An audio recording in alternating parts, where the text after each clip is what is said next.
ang mensahe ng ating punong lungsod ng Pasig. Mga kasama, palakpakan po natin Mayor Vico Soto. Maraming salamat. Magandang umaga sa ating lahat, sa ating Sangguniang Panlungsod at siyempre sa ating host ngayong umaga ng City Health Department. Kita-kita po tayo, Doc P, sa oral care fun run natin. Dapat nakangiti hanggang finish line, Doc P, ha? Sa ating mga 5 kilometers lang naman daw, sabi ni Doc P. Sa ating bisita mula sa PhilHealth, maraming salamat po. Gaya ng nabanggit na kanina, para sa kaalaman ng lahat, halos lahat ng health center, majority ng health center natin ay YACAP accredited na po. Sa side naman po ng mga gamot, kasi diba sa YACAP may konsultasyon, may diagnostics, at may maintenance medicines. More than 70 ang maintenance medicines na available. At balita ko, madadagdagan pa yan sa susunod na mga panahon. Ano? At pagdating naman po dun sa mga gamot, mukhang dumadami na rin yung mga butika na accredited sa loob ng Lungsod Pasig. At pati sa labas ng Pasig, meron na rin naman po. Ano? Meron tayo, yung part natin dito, para makasiguro tayo na talagang tungo na tayo sa universal healthcare. At tandaan po natin, pag sinabi natin universal healthcare, national po ang framework na ito. Meron tayong UHC law. Nagkataon lang na dahil prioridad natin ito, siguro isa tayo sa mga LGU na nauuna ng konti sa implementasyon ng mga bagay-bagay. Ano? At ayun nga po, pagdating sa primary healthcare o sa ating mga primary healthcare facilities, ito po yung mga barangay health centers natin, halos lahat accredited na para sa YACAP. Kailangan na lang magpa-rehistro tayo. Kaya mag-inquire na lang sa health center, mag-inquire sa Pasig Sports, yung temporary facility natin, o kung saan man kayo pumunta para sa inyong primary health care. Ano? At tuloy-tuloy lang po tayo magtatrabaho. Marami tayong bago ngayon, yung sa San Jose, marapit na magbukas yung bagong health center natin. Ganun din yung sa Santos.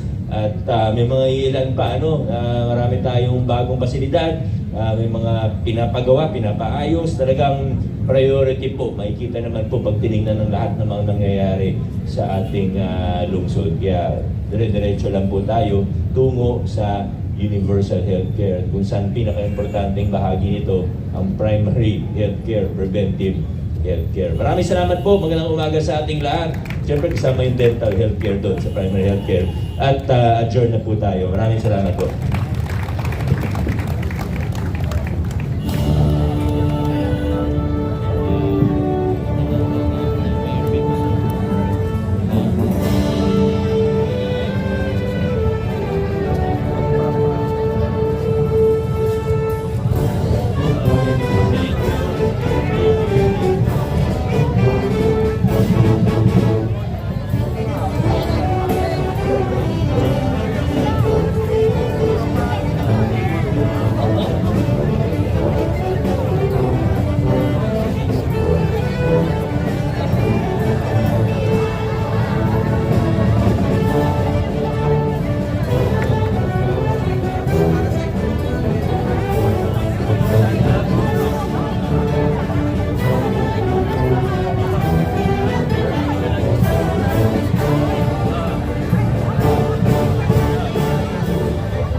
happy birthday to Chico Tracy.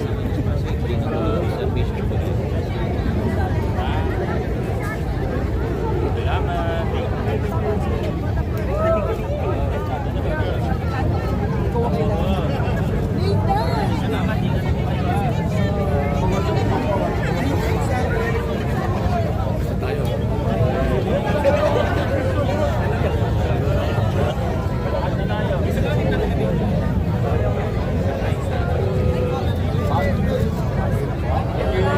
Come forward.